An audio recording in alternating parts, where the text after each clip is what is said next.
What up? This is Robert Horry. Or three-pointer.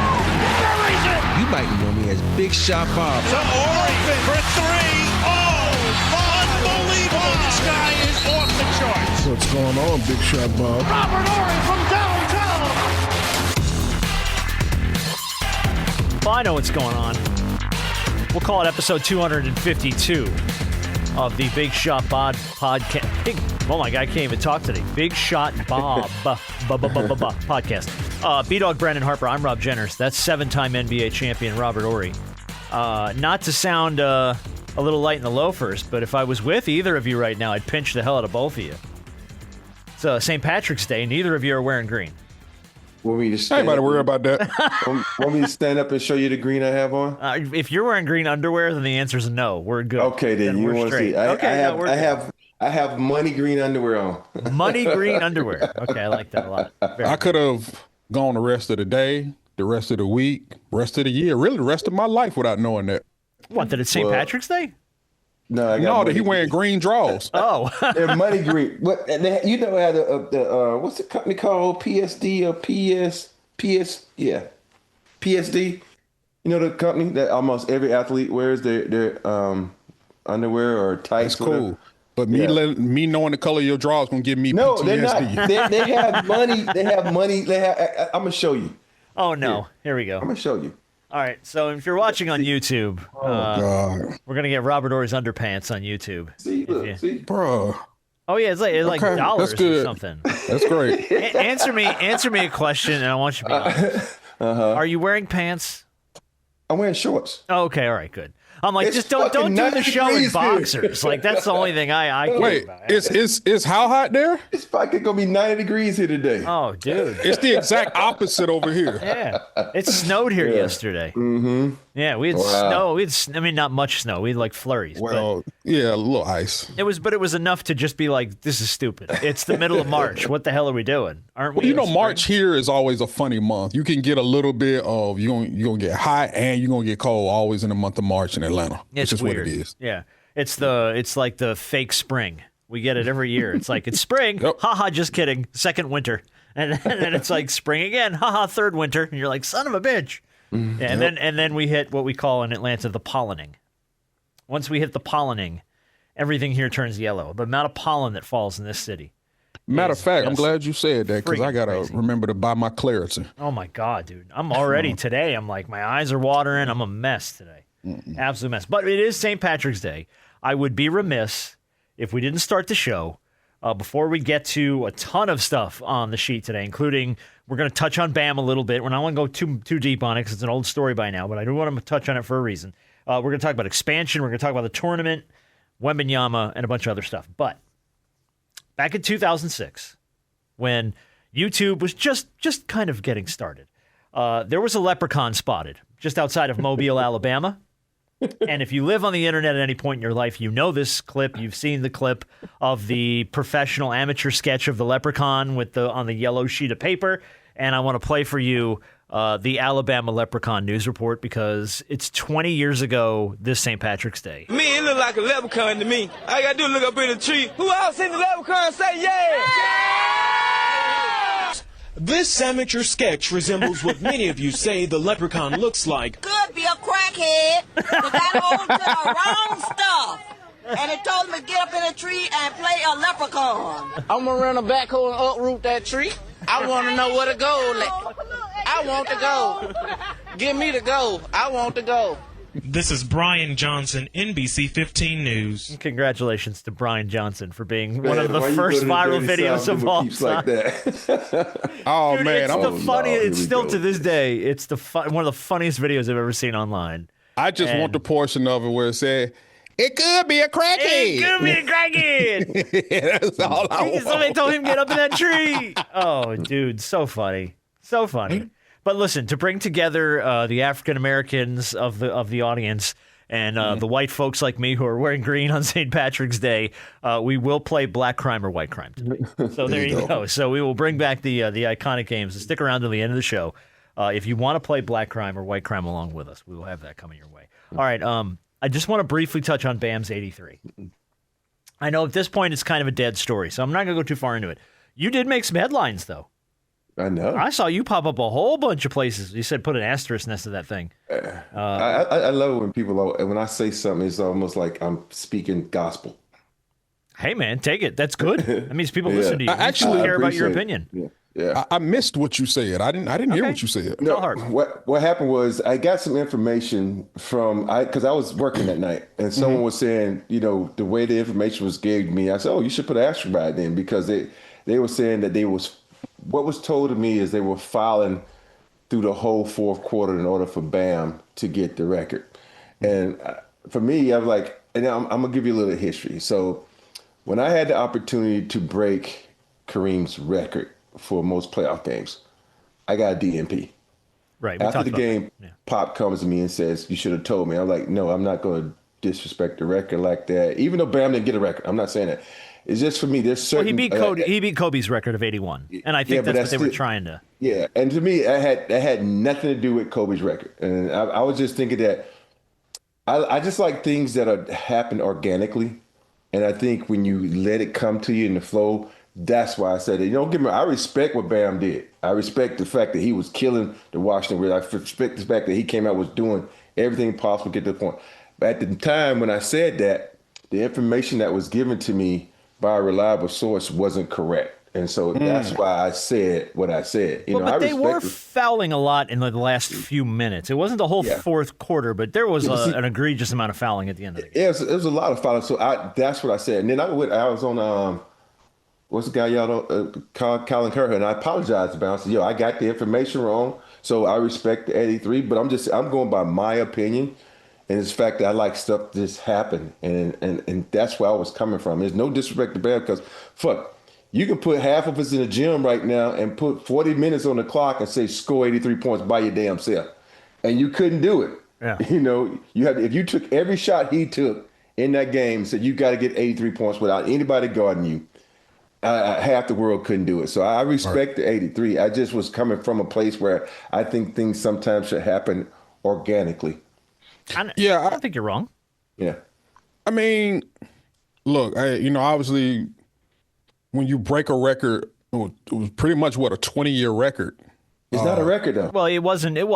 But it was second place all time. I mean, it's second place. I don't think anybody ever scores 100 points in a game again. I don't think that's. I don't even think that's even a remote possibility. Yeah, you talking about? I'm talking. It's a record because that's the game. The 81 is what most people can verify, most people witness. There is actual footage of this. Yeah. Yes. And I'm not knocking Wilt and his 100. Do I believe it happened? Sure. But we don't know any of it. There's a stat line, so it did happen, but all you have is the picture of him holding up the 100. Right. That's it, But I look at it like this, to score 83 points is a milestone in itself. Remember, he had 30 points after the first quarter. 31. Mm-hmm. So to have 30 after the first, where at no point in time did anybody think this is something that was going to happen. Nobody that night thought that was a historic night. Even after the first quarter, it's like, dang, Bam was killing in the first quarter. But not one person ever thought that, man, he could possibly break Kobe's record, even after having 31 points in the first quarter. Do we remember what he had at halftime? Had he broken 50 by halftime or no? No. He had, I think... It was like 31-7 and 17, I think, or 30, or something like that. Okay. Yeah. And so he had to score 23 in the fourth. It was something like that. It was kind of bananas. Yeah. Look, regardless of how he got it, and you could debate on Kobe getting his 81. It looked better because the Lakers were down during that game, so they needed every bit of the 81 points to win that game. Yeah. Even still, to score that many points. Even if a team lets you do it, like Rob said, it's very difficult to get to that number. So all of the stuff, all the asterisk stuff that people want to put on it, it's 83 points. It's not 55 points. It's not 60 points. It's 83. Yeah. And I think you got to respect it. You can talk about the free throws, all that. If they foul you, go into the line. Just is what it is. Yeah, here's my only gripe with what went down. He shot 20 for 43 from the field, 46%. Mm-hmm. Shot 43 free throws. Yep. And 7 for 22 from beyond the arc. So, the numbers weren't even good, but that's a massive amount of shots to take in a game. That's 100 shots he took in that game. When Kobe scored 81, I think he shot 50% from the field. I think he took 40-some-odd shots, knocked down, I don't know if it was 20 or 40 or 22 or so. Yeah, 21 or 42 or something like that. And I think he only took 15 free throws. I think it was 16. Might have been 16. 16? Yeah. Yeah, so the way that he went about getting things done was different, but also we know that was a different era of doing things. It was. Look, man, I respect. Now, if you would have given me 100 opportunities to guess who would have broken Kobe Bryant's record, I would have never guessed Bam Adebayo. No way. And it's no disrespect to Bam, but I just never thought of him as any NBA player can have a night. So that just lets you know anything can happen. We've seen Luka score 74. Right, that's just it, though. He's never had a night like that. And we've seen guys have nights, to your point where you're about to make, we've seen guys have nights like that. I witnessed Luka a couple of years ago in a Mavericks jersey, walk into State Farm Arena and put up 74 points. Yeah. And he couldn't miss. The basket looked like an ocean. Yeah. And we saw, what's his name, Spider, put up 71. We saw Devin Booker put up 70. Yeah, I think it was 70. Yeah.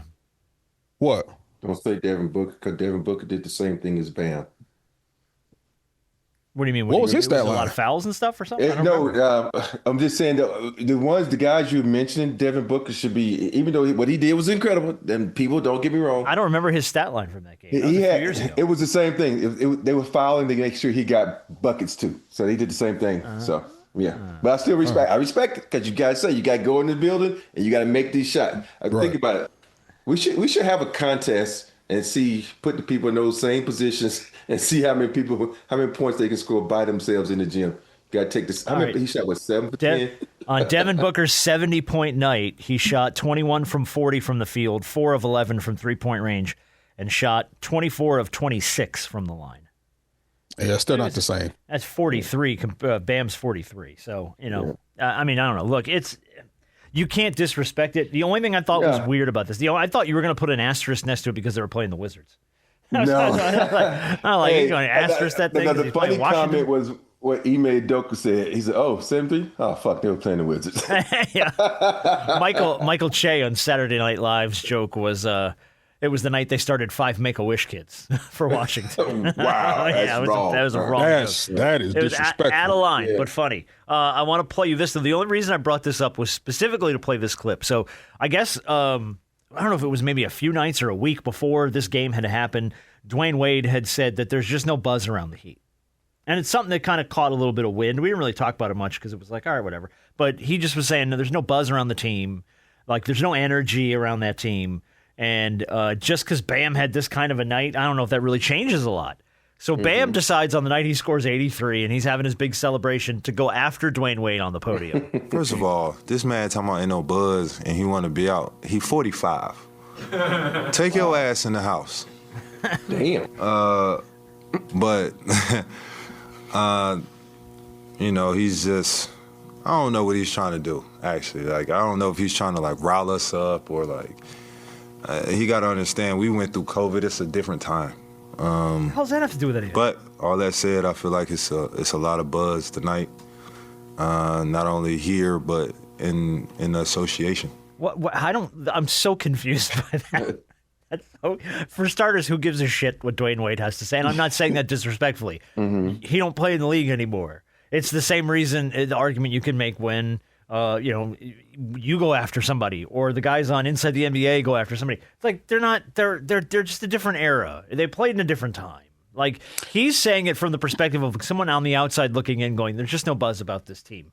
He was also there when they had the big three and they were winning titles and they were in the Eastern Conference, and your door just opened behind you like a ghost. That's the dog probably walking. Yeah.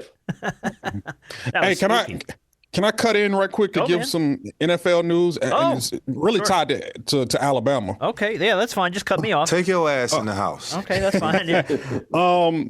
Obviously, per Adam Schefter, the Broncos are trading for wide receiver Jaylen Waddle. Okay. And where was he? He was in Miami. He was in Miami. He was in Miami. He was Miami's number 1 receiver. Yeah, I didn't know he was still there. Well, number 1 when Tyreek went down. Tyreek, yeah. Waddle and let's see, Denver is going to get Waddle and a 4th-round pick. And then Miami receives the Broncos' 1st-round pick, which is 30th overall, along with their late 3rd and 4th-round picks in this year's draft. Okay. Yep. Interesting. Breaking NFL news right in the midst of recording. only reason I did that because that's tied to Alabama. Rob went to Alabama, and here we are. That's okay. That's okay. We got it. We are still in NFL free agency and stuff like that. Time. So Big time. it is what it is. It is.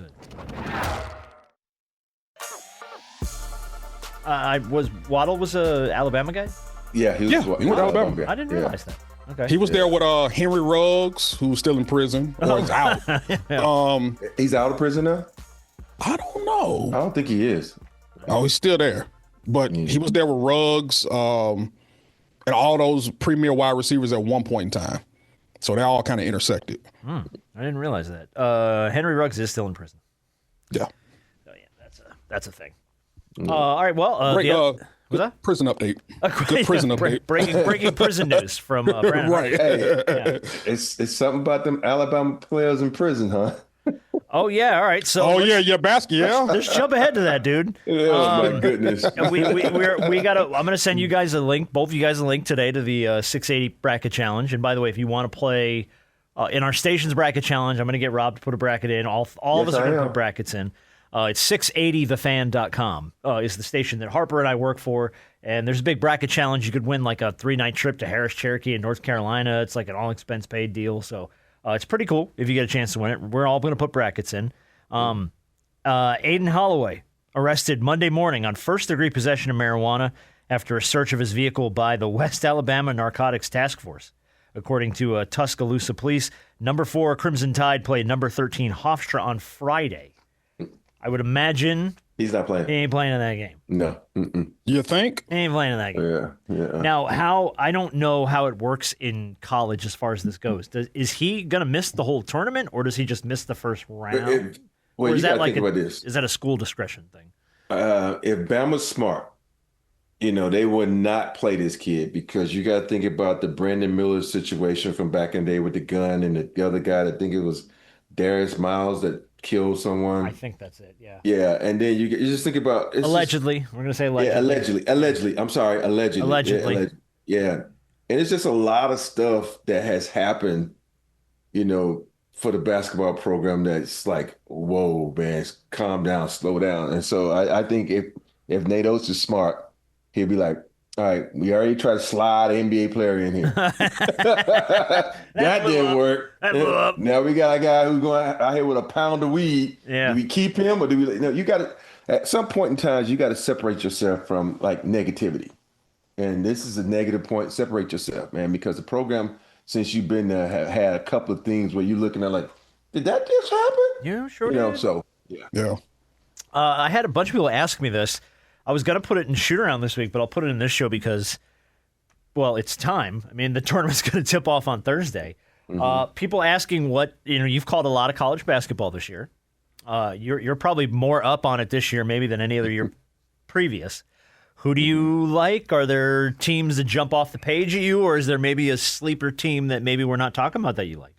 I haven't really studied the brackets yet. I plan to do that, but the team that I'm like really impressed with is St. John's. Okay. And I like St. John's because they took a page out of Auburn's book last year where they get a lot of veteran players that come into the situation, and Rick Pitino has them playing extremely hard. And I think with Duke, I'm scared of Duke because they've lost 2 key players in that system. Yeah, they have. And so even though they nobody plays harder than Cam Boozer, so I'm kind of scared of them.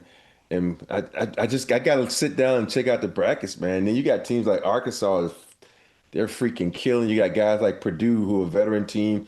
They got a lot of inside presence. So, it's interesting. And plus, you think about Michigan. They lost they sixth man of the year off their team. I call him a sixth man, but he's their best player off the bench, and he's out. So there's a lot of injuries going to come into play. Have you watched either of you guys watch any of Florida basketball? I haven't, but man, that seems to be the one everybody's just like hucking around like, oh, Florida's going to win it all again this year. And I'm like, I haven't really paid a ton of attention to Florida. But Florida doesn't have any shooting. Okay. They I think you have to have 3-point shooting. They have a couple of guys that can shoot, but they bread and butter is those 3 bigs they have. and they dominate. But I don't. They're not as dynamic as they were last year because I can't. I'm losing names right now. No, it's okay. There's too many dudes to remember. Yeah, the point guard they have, he's good, but he's not as good as the guy they had last year. He took a while to get into the system. That's why Florida. And I appreciate what Florida did at the beginning of the season. They took all the smoke. That's what I'm saying. They took on top. I think they lost. They had a lot of big games. Yeah. Yeah, they had a lot of big games, and you appreciate that. As a player, you want to go there with, I want to challenge the big dogs. You might not get the record that you want, but at the end of the day, you battle tested. Who won the SEC? Was it Arkansas? Arkansas won the damn SEC this year. Mm-hmm. Yeah. Deep Vanderbilt. Yep. Yeah. Unbelievable. Man, yeah. It's funny that you brought up. They've been relevant. Well, yeah. In college basketball, at least. It's funny you bring up St. John's. My dad had texted me the other day after they beat UConn, saying, handedly. Yeah, he was like, "How good do you?" He said, "How good do you think St. John's can be?" And I was like, "I don't know. It just depends on the matchup, but I'm pretty sure they can make some noise." And he was so adamant about, when the bracket came out, them possibly being a number 2 seed. I think they're a number 5 seed right now, or they are a number 5 seed in the tournament. They got screwed on their seeding. Yeah, and so it's funny that you bring that up because St. John's is playing good ball. And, St. John's is one of those programs. It's a very historic program when it comes to basketball, even the tournament. They take pride in their hoops up there, and they could be a squad that can make some noise and upset some people. But here's the problem. They will play Duke in the Sweet 16 if they make it farther. That's that's the one note I remember. I'm like, oh, they in the same bracket as Duke. You're going to hit that same wall. Yeah. Guess what? I love to watch Duke play ball, and it upset me when they lost. They lost one of their key players with a foot injury. He's going to be out pretty much for the entire tournament. And it's like, dang, losing pieces at the wrong time. And they lost their big too. Yeah, it's just. I mean, I get it. You hate to see guys go down, but no one's got any love lost for Duke. Nope, not me. Okay, definitely not me. Duke lost a guy. Fine. Yeah. Especially when you got that $10 million of NIL for 5, like 4 for the coach, 6 for the players, $4 million. They're still my team to win it all. Yeah, but it sucked. But nothing brings this country together more than watching Duke lose early in the tournament. Like it's just like literally. That, and it seems like the World Baseball Classic are right now the two things that are uniting this country. People want to see the USA win the World Baseball Classic. They want to see Duke lose early in the tournament. I like Duke. I don't hate. I really like Duke. I have nothing. I don't like the Duke of old. I have nothing against new Duke. Shire won Coach of the Year too. Mm-hmm. So it was like I got nothing against this Duke, but I don't like old Duke. Like, I don't like Duke from back in the day. The Christian Laettner Duke. I don't like that. I don't like that Duke. That Duke was... Well, that Duke is long gone. I know, but that's where my hatred of Duke comes from. I'm going to go back even further. I don't like the Danny Ferry Duke. Oh, the Danny Ferry Duke. Yeah, see, but that's it. That's like if you've watched when you were young, or we were young, when you watched college basketball, that was like they were the juggernaut team. So it was like everyone wanted to watch them go down, and they never did. And they always found a way to get to the freaking Final Four or to the championship game, like year after year. And then when Duke would lose, for a long time. People would just crowd the streets and celebrate. Well, people in Atlanta have their own beef with Danny Ferry. So that's let's not go down that road because that's we're already playing black crime or white crime on this episode. I don't know if that's a road we want to go down for Danny Ferry. I'm just saying we got to go down that road, but we have our own beef with Danny Ferry. That's all I got. Danny Ferry, take your ass in the house. Okay. Good. Danny Ferry need to take his ass in the house. The other talk of NBA circles this week has been the expansion. And I think we all knew this was coming. It looks like it's pretty much official. I think they vote on it next week. The Board of Governors meets March 24th and 25th. And it looks as though you're going to get the two teams we thought were going to get, Seattle and Vegas, which I thought were pretty much gimmies. But then the expansion would come with either the Grizzlies or the Timberwolves or both teams moving to the Eastern Conference. Take the Grizzlies and move them to the East. Take the Grizzlies. I don't mind the Timberwolves in the East. I think that would shake up the East a little bit, which I think is cool. A little bit.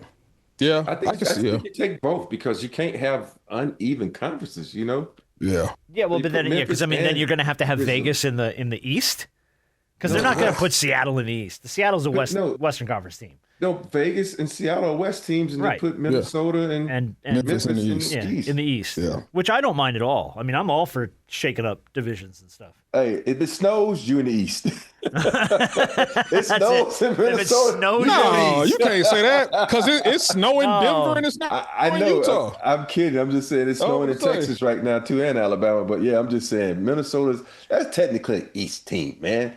they are. They're an Eastern team. But I like that as a show title. If it snows, you're in the East. I wrote that down. That might be a contender for title of the show. We'll find out. They could shake some things up. It would. Because when you look at a team like Minnesota, that's sitting in the 5 seed right now in the West.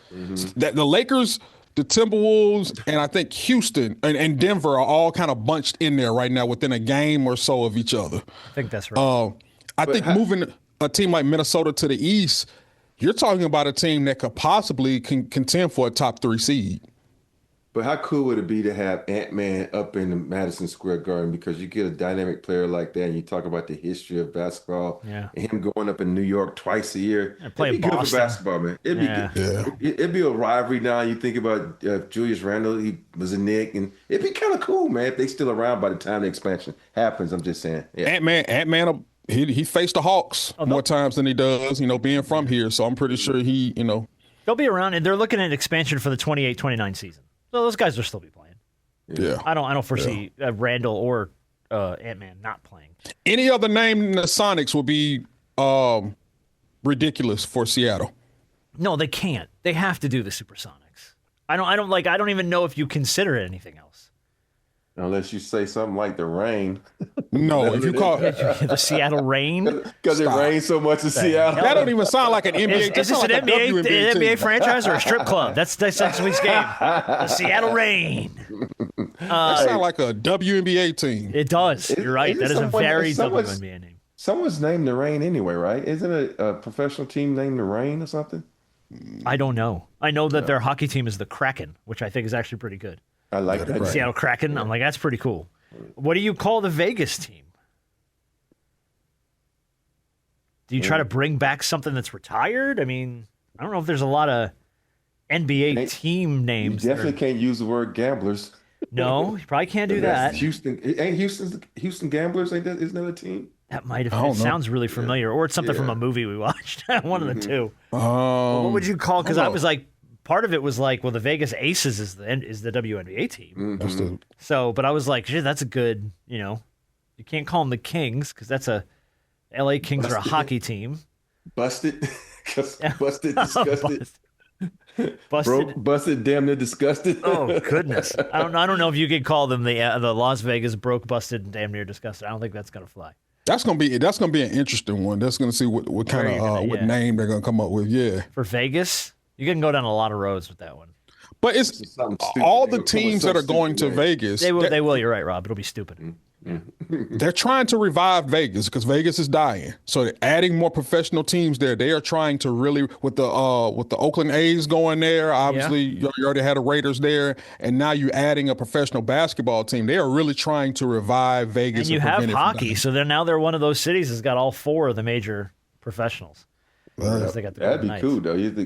Think about it. They got a lot of land where they can build a nice sports complex. Hell yeah. And think about it. You build a nice baseball and basketball stadium right there next to each other, so you can do some things. I mean, everybody in professional sports wants to do what the Braves did here and build a stadium and then build like a complex around it with restaurants and bars and all the crap the Braves did here at the Battery. So you got plenty of room out there to do it. I mean, and especially after they built that was it Allegiant Field in Vegas, the one that looks like the Death Star?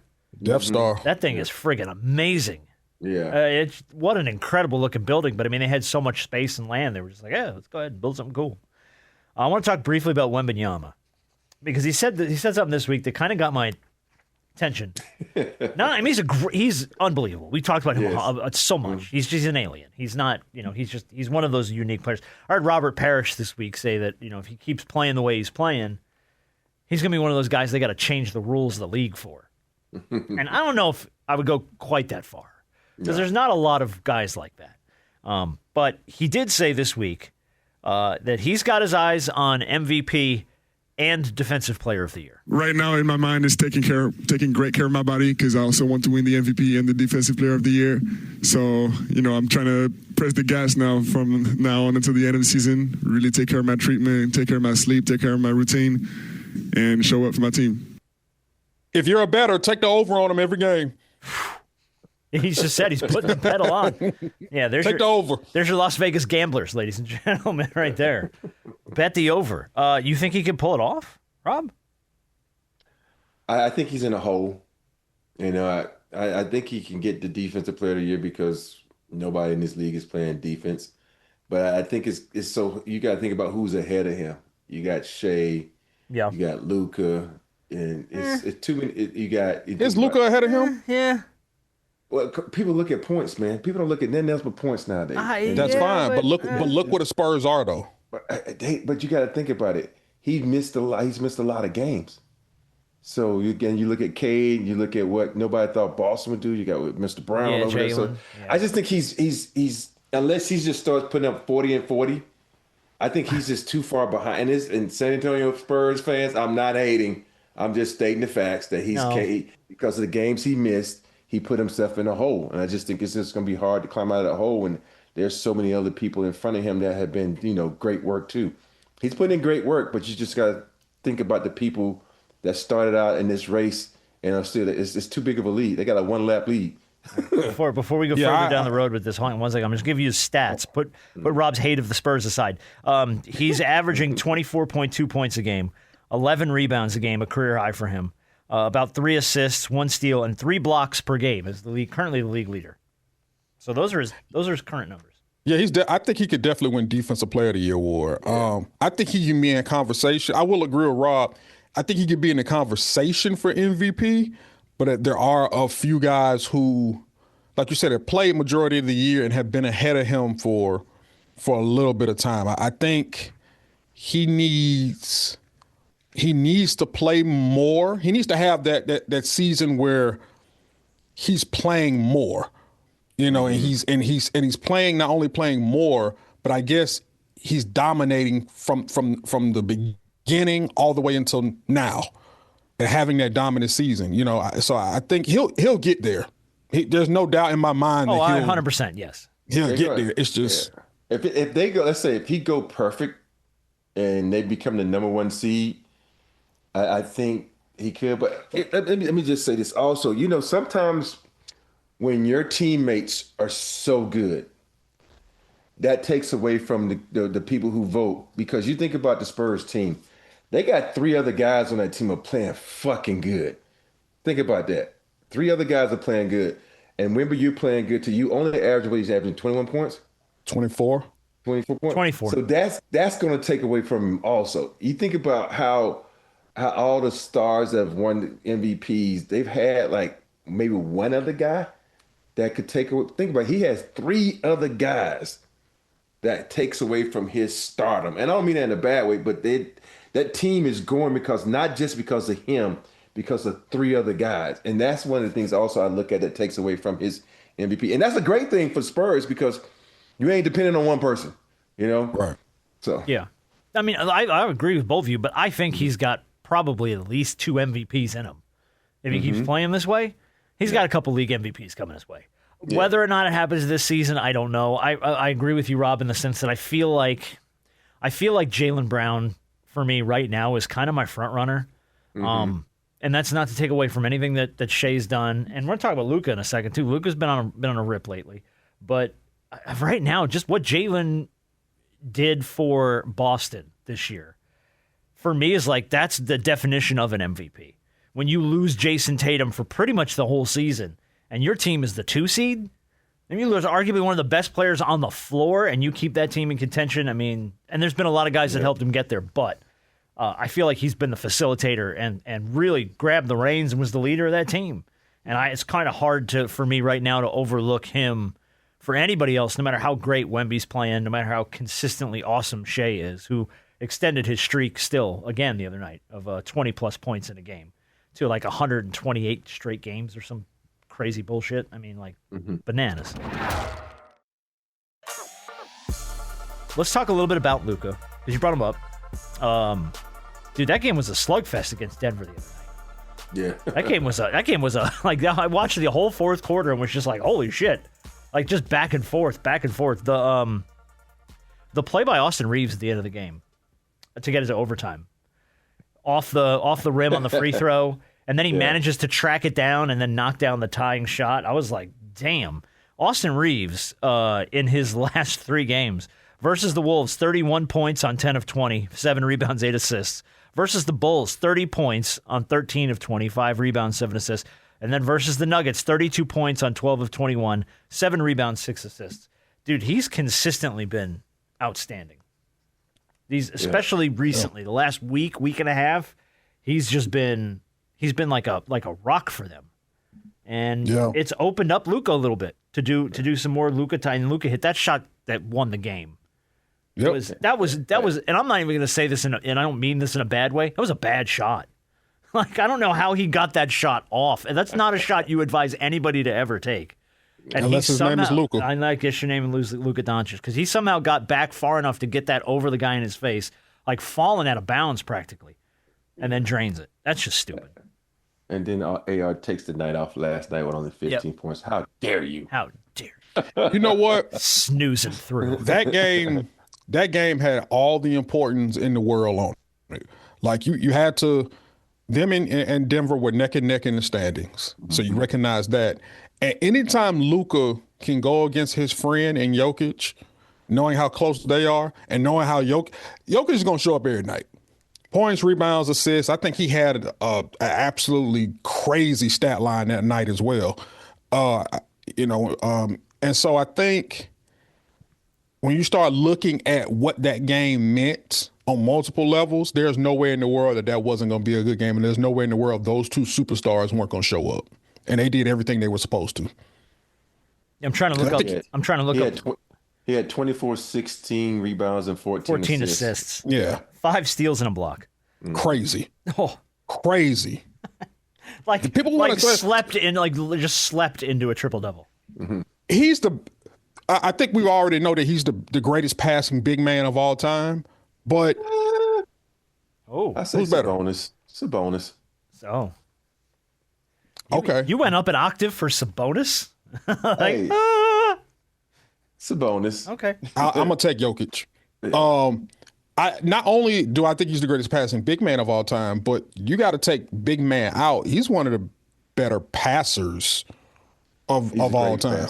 Yeah, he's a great passer. His court vision, the way the man is able to control the game, I say this all the time, but the way at his size and the way that he moves, him being able to control the pace of the game and control how things go at times is amazing. It's a skill. It's a skill that nobody else has. Somebody that size that moves, he don't even move well. It's not like prime Shaq running up and down the court, and it's like he running like a gazelle. He don't move. Prime Shaq didn't move that well, and I love Shaquille. Oh, yes, he did too. No. What? A gazelle? At 7'1", 300 and plus. He moved. He moved. I didn't just at no point was I like, look at him go. Like that never. You know what I mean? Rob, yeah. Come on, Rob. You have. I mean, you saw him early on. I think both those guys can move because Jokic. I think when people don't move in the conventional way we say they can't move, Jokic can move. When you watch him with the rock, he can move. That steal and breakaway he ran off with that one night, he took off down the court. Shaq could really move too. I think sometimes we just expect, we expect Carl Lewis form or Usain Bolt form, but hey, they both can move. Now I'm telling you, I watch Jokic when he wants to move. Hey, think about it. When you elbow him, he wants to get at you. Yeah. Look how quick he gets there quick. You're right. He gets there quick when he wants to. Yeah. So he can move. But hey, both guys can move, especially Shaq. Shaq can really move, especially when he trying to get down to that block and get some barbecue chicken. So yeah. But Jokic is just. I mean, every single night, whether he has Jamal Murray or not, he finds a way. He puts that team on his back. And that's another guy, when you talk about the two-man game, that's one of the best 1-2 punches, period. When Jamal's healthy, yes. Yeah. That two-man game gotta between be those healthy. guys, that's box office. Mm-hmm. Yeah. So, I mean, they're to your point, they're all locked up right there. Now, the Lakers have won 6 straight. But you've got the Rockets, Nuggets, and Timberwolves, I think, all right there at 41 games, like 2 games, game and a half, whatever it is back of them. So it's pretty much locked up right there as far as the West goes. Yeah. OKC's won 8 straight, not to overlook that. I mean, they're on another rip where they're just finding a way to win. But the Spurs are only like 3 games back of them. So I think you've got a pretty solid look now at your top probably 6 or 7 teams in the West, and I don't think it's going to the positioning may change, but I don't know if you're going to see anybody else really sneak up in the West. You know what I mean? The West is kind of set from 1 to 10, yeah. Timeout. Uh-oh. The Lakers are on a 6-game win streak. Mm-hmm. The Thunder on what you said, 8-game win streak. They've won 8 straight, yeah. We're not going to sit up here and talk about this and not talk about the team that's on a 10-game win streak. Oh, they're next on my show sheet. Oh, okay. You're ahead of the curve. I'm in the West, baby. Okay. Let's go to the East. Okay. Hawks won their 10th straight last night. They did. And have gotten themselves back to the 8 seed.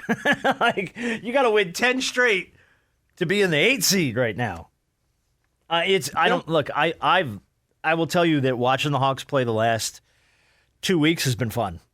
Like they are, even when Kuminga's been out, the way Jalen Johnson's played, the way Dyson Daniels has played, like those guys are finding a way to turn the ball over. They're playing pretty good defense.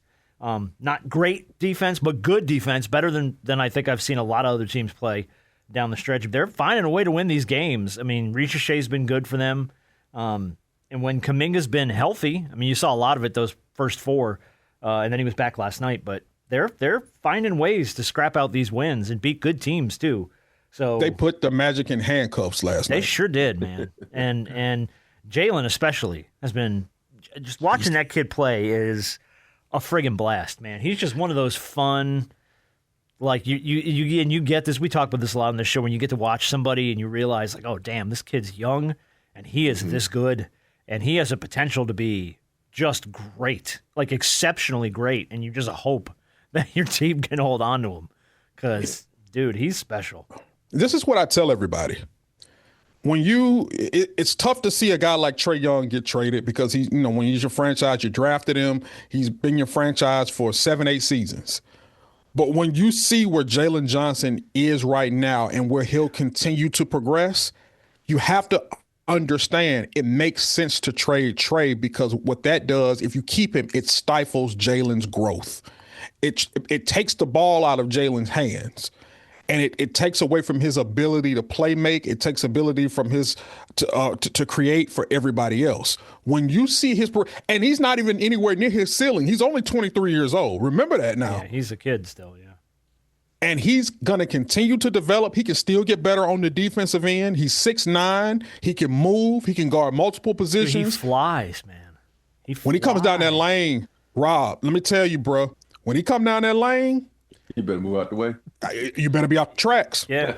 You're gonna get ran over. Kid can straight fly, Rob. Yeah, I've always watched him play, and because Christian was one who turned me on to him because Christian had played with his on UCLA with his brother. And so, but I was looking at it's funny you saying that because I was looking at the standings last night, and I was like, okay. I saw what happened at the end of the game, the Hawks game. I said, let me see what the standings are. They're only 1 game behind Orlando for the 5th spot or something like that, or 1 win or something like that. And I was like, and on the tiebreaker now. Yeah, and I'm like, okay. And it's so opposite from the West, where you think about the West, you got the 3 through 7, 6 or whatever it is. Now this time it's like what? It's like 4 through 9. 5 through 10. Almost. Yeah, it's like it's like everybody battling for that 5th position. Yeah, position over there. It's Detroit 1, Boston 2, Knicks right on their heels at 3, and then there's the Cavs are a few games back at 4, and then when you hit the 5 spot, it's like 5 to 9. Magic, Raptors, Heat, Sixers, and Hawks are all. Ain't nobody scared of damn Cleveland. So I was going to ask you that. I was worried about if you're the Hawks sitting at the 4. Who would you rather play? Pistons, Celtics, Knicks, or Cavs? Oh, Cavs all day. Oh, hold on. I don't know. I don't know. James Harden there. You know what? I wouldn't mind playing the Cavs, but I also wouldn't mind playing the Knicks. Because here's the thing about the Knicks. Mm-hmm.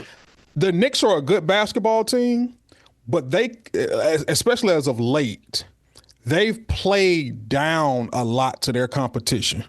And the Knicks can get in this place where they can be very inconsistent. And if you can catch them, and you can catch them at the right time, the Hawks could beat the Knicks. I really do think they could beat the Knicks because the Knicks are very inconsistent, and they've been inconsistent lately. Regardless of where their seeding is right now, they are an inconsistent basketball team, and they can be had. They're good, don't get me wrong, but they can be had. Okay. I'm still not 100% sold on Cleveland, though. Me neither. Like they have their nights, but and even with Harden in the lineup, they're finding ways to get wins. They're finding a way to get, but I haven't seen a ton of Cavs where I've been like, oh shit, jump off the page. You know what I mean? Like I feel like the same argument you just made for the Knicks could be copied and pasted over to the Cavaliers. Very inconsistent. They have nights where they're great. They have nights where they don't know which way's up. They have nights where if Spider or Harden doesn't have the ball, they don't know which way they're going. So I don't know. I would take Cleveland. Think about what's scary about Cleveland is have we seen the real Cleveland team? You think about how great they were last year, and I know they made a big trade. I don't know which team is going to show up. You know, that's the thing. It's the uncertainty there that kind of scares me. Okay. And like with the Knicks, I think I would rather play Knicks than Cleveland Cavaliers. Okay. I will say this with Cleveland, they don't have Jared Allen right now. Oh, they don't? I think he's been out for some time. I don't know. Jared Allen's been out. I don't know if it's a foot injury or it's something that he's dealing with. He's not been there. And Mobley has really been playing more of that 5 spot. And so I think that's also a big factor when you start talking about defensively. You know, their anchor of that team is defense. And when you don't have Jared Allen there, that's a big chunk of your defense being taken away. Yeah. I'm trying to look up his stats to see when the hell the last time he played.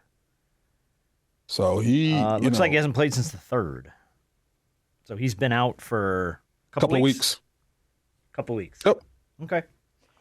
A couple other things to do before we get to Big Shot of the Week, and we're going to play Black Crime, White Crime here in a second, which we haven't done. Embiid hit a milestone this week. He missed his 485th regular season game, marking the exact opposite of having played 485 regular season games. He's officially a 50-50 player.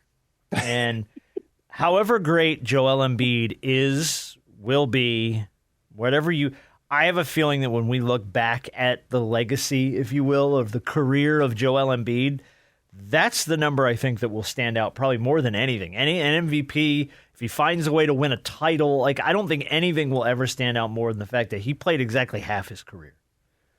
Does that include the first 2-3 years, whatever it was that he missed? Probably, yeah, I would guess. Okay. Yeah, I guess it does, but 485 and 485. It's always amazing to me how you look at Joel Embiid and you look at Shaq, and I'm bear with me, just listen to me. Okay. When they first come into the league, how their bodies change over time. You remember how skinny Shaq was when he first came into the NBA? Oh yeah. You remember how skinny Joel Embiid was when he came in? And Joel Embiid, his weight is not distributed like Shaq. Shaq's way to turn his body into muscle and do what he needed to do to play. But Joel Embiid, like his turned into fat. You know, it's like he was never really in shape. It's like when he was out for those 2 years, he put on bad weight. You know, and I know Shaq put on bad weight after he left the Lakers, but I just think, is that one of the reasons he's always been hurt? Because if you look at his body, it's just bad. You know, it's not, you think about... No, I know when you think of like... I know, but the way you said it was like, if you look at his body, it's like my wife. It's just bad. But is that why he's always hurt, though? Because his body is bad. You think about, I know Paul George has a good athletic body. He just, you think about when he hyperextends, it's just wrong position, wrong place. And then you look at Anthony Davis. When Anthony Davis get hurt, his body is bad, Think about it. It's like...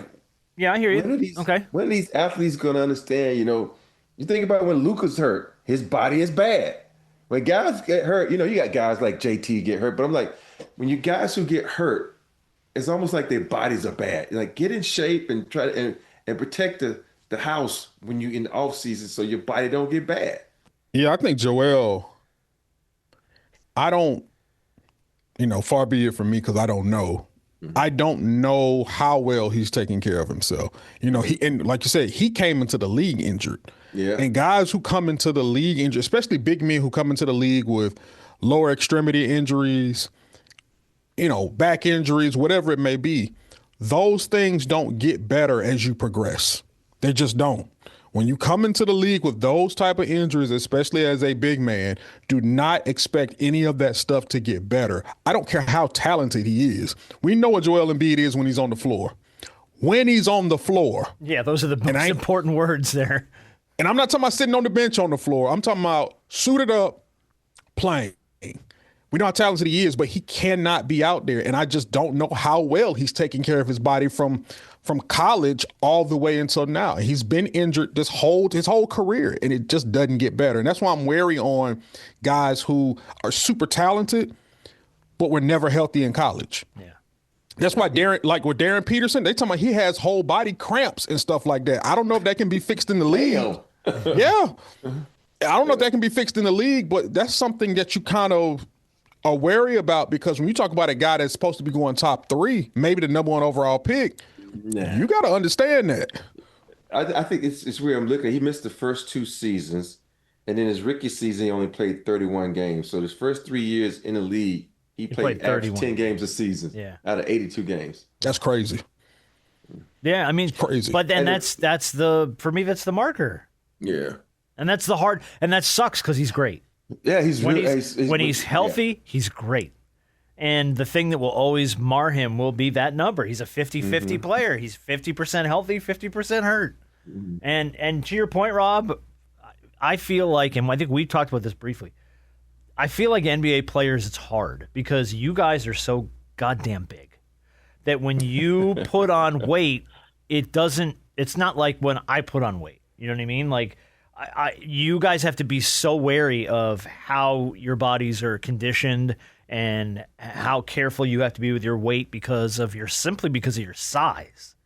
So like when you say his body's bad, I get what you're saying. Like the weight just doesn't turn into muscle sometimes if you're not curating what you're eating or watching what you're doing or more like actively exercising to make sure that weight doesn't turn into bad weight. All right, couple quick notes and play Black Crime, White Crime. And actually, you know what? I'm gonna kick some of these to shoot around on Friday.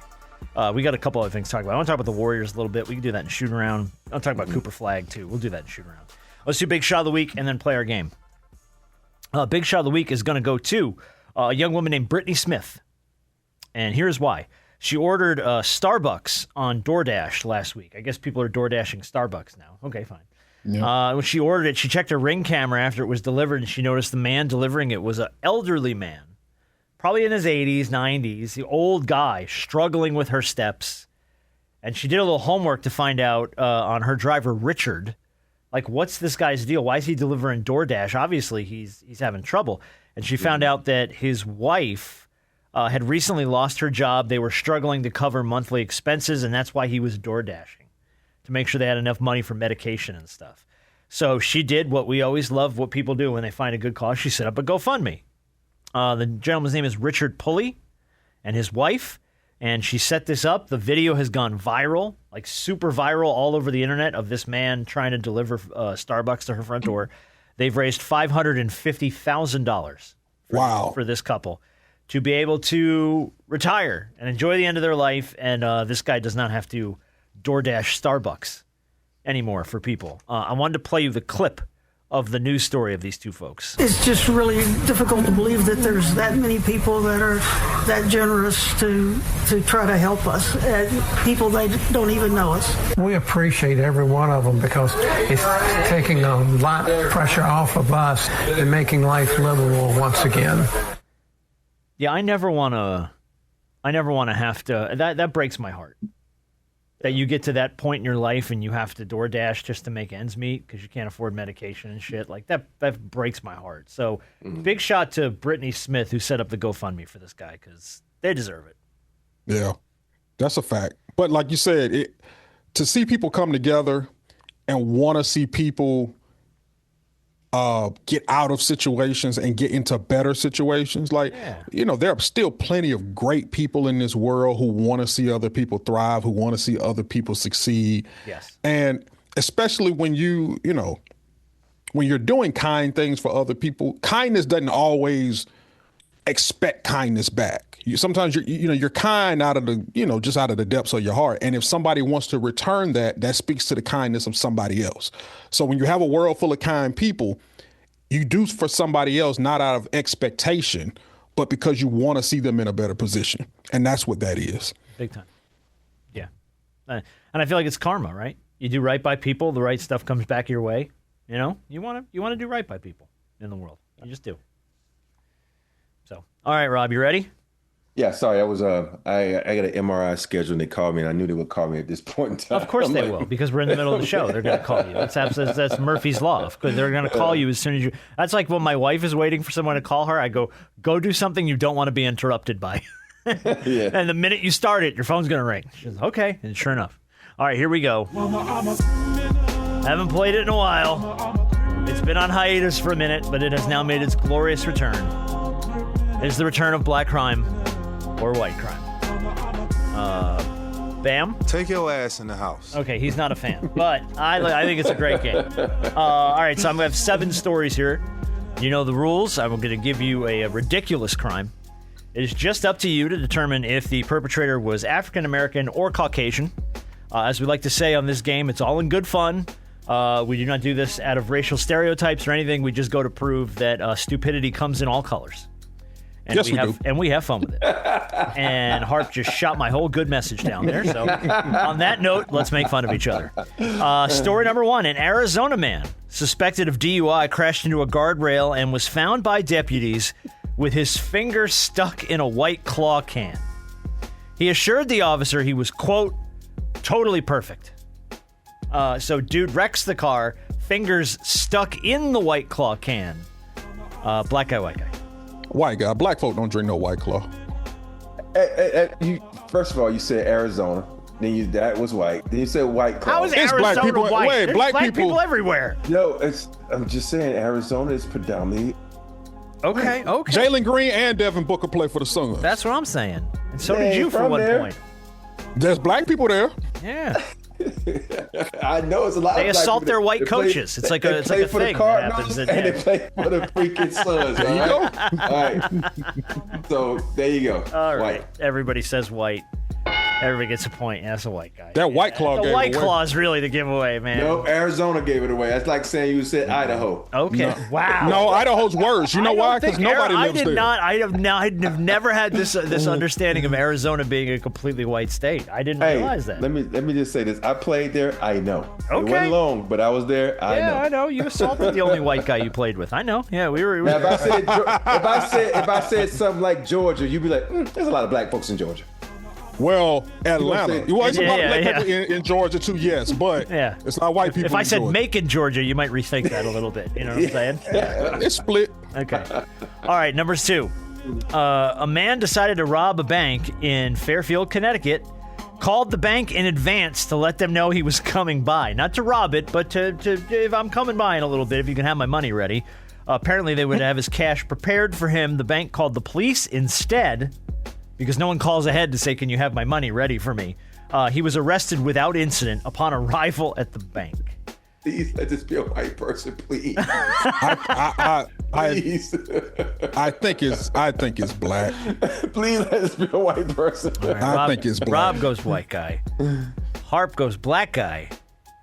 Take your ass in the house. It is a white guy. Rob, yes! All right. Rob is the point. There's a white guy. White privilege at its best. I tell you what, I'm going to go ahead and call ahead to make sure my robbery goes smoothly. Yeah, that's very good. All right, story number 3.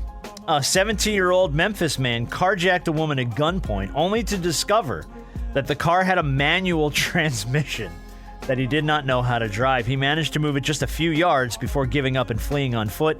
Police chased him, and he was caught because he was running on foot because he couldn't drive the car that he stole. Black. White guy, black guy. Black. Everybody votes black guy. Everybody gets a point. Yeah, that was a young black man in Memphis. That's like saying Arizona. You said Memphis. Okay. That's black. Okay. But you know what, though? You know what, Rob? Like, at one point in Home time, I Elvis would have Presley. agreed That's with what. Yeah. Okay. Yeah. But I think sometimes the cities can throw you off a bit. They can throw you off just a little bit. They can throw you off. But so far, I've been 100% right. So far, stereotypes have held true. Nice job. Exactly. Yeah, very good. All right, story number 4. Yet another city. We'll see if you can guess it. A thief in San Francisco grabbed an iPhone from a woman's hands and rode off on his bike, unaware that she was in the middle of a demo of the phone's GPS tracking system. They easily followed the phone when it was reported, and he was caught within 10 minutes. They caught the guy in 10 minutes because she was doing a GPS demonstration on the phone that he stole and rode away with. Black guy, white guy. This was tricky. Yeah. Because it could go things either I want way. to say because you're in San Francisco, but I'm not going to say them. Okay, don't. You might want to leave. You may want let's to leave that on the table. Let's go ahead and. Shut your bum ass up, man. Yeah, let's let it leave that out. Yeah. It was Draymond Green. Oh. I'm gonna say white. Okay. This is a tough one. I'm just gonna go opposite and go. It was a brother. Okay. Put Robert Horry up by 2. It was a brother. It was a black guy. San Fran. Could have gone either way with that one. It could have. All right, let's do story number 5. 3 to go. A man attempted to rob a bank in Pittsburgh while wearing a blonde wig, fake breasts, and bright clown pants, but he forgot to shave his beard. So he was very quickly spotted as not a woman, but a man, and arrested. Robbed a bank in a blonde wig, fake boobies, and bright clown pants. Full beard. I thought this was Tyler Perry at first. Medea robs a bank. Yeah. I'm going white guy. Okay.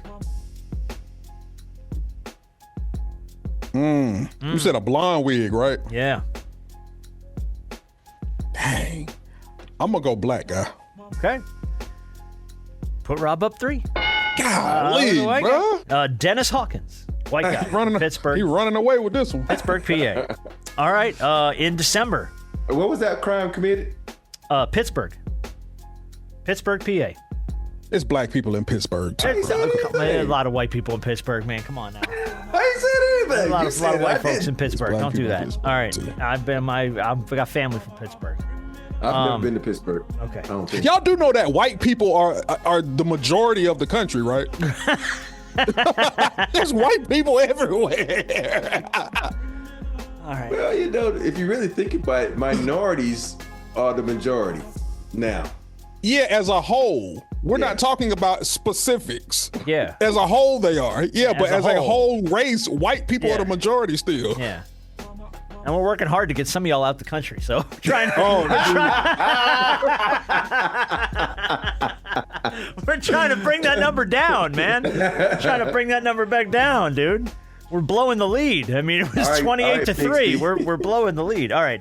All right, Bixby. We kid because we love, and it's all in good fun. All right. In December, save your blasting me on. Go ahead, blast me on Twitter for jokes like that. In December, a man walked up to the front door in story number 6 of the Gladstone Police Department in Portland and tried to steal a locked bike from the front of the police station. Officers watched it live on surveillance cameras and simply walked out the front door to arrest him. So, dude who tried to steal a bike that was locked up in front of a police station in Portland. Black guy or white guy? Rob's got this whole game is Rob's emoji of the praying hands. Just please be a white man. Golly. Dang, Drew Holiday, you got all kind of money to go get some transportation. A bike. But there's a period, though, during COVID where bikes were like crazy expensive. Mm-hmm. Like you couldn't find a bike. Yeah. I'm going to say black. Okay, and Rob is saying... white. Rob's got the prayer hands emoji for the white guy, and it will pay off again. It was a white guy. Yeah, Adam Vale. Boy, I Adam had Vale, no shot in this game. All right, well, it's pretty much done. It's a wrap. We're going to give you the last story for the hell of it because it's fun. All right, story number 7. A man impersonating a police officer in Grapevine, Texas, was pulling over drivers with flashing lights on his pickup truck until police noticed his badge, quote unquote, was a restaurant gift card with the word police scratched onto it. But you could still see the Chipotle logo underneath it. So, dude wrote the word police on a Chipotle rewards card and was flashing it like a badge, trying to pull people over in Texas. Black guy, white guy. It does. I think you got. Look, I'm gonna say black again. White guy. Why? Because it was Chipotle? Black people go to Chipotle. That's what I'm saying. No, I just said white guy. I'm just because it's one of those ones that the crime is so dumb that I'm hoping it's not my people. All right, well, Harper will get a point on the board as we close out here. It was a black guy. Yeah. Black Look, man. all right, I can see that. You know, that reminds me of the movie Benchwarmers when the Hispanic dude gave him the birth certificate. They asked him how. Yeah, I don't remember. Yeah, he was like, he wanted to play and he handed over a piece of paper like, "What's your birth certificate?" He was like, "Are you 12?" And he handed over a birth certificate. On the piece of paper says, "I am 12." I'm surprised y'all have never seen that. I've never seen that. Oh, it's great. I remember it now that you mentioned it. Yeah. Billy Bob Thornton? No, I've never seen it. Yeah. Never, I gotta watch it. No, I put it on the list. Add it to the list. I am 12. And the officer said, "Take your ass in the house." You're 12.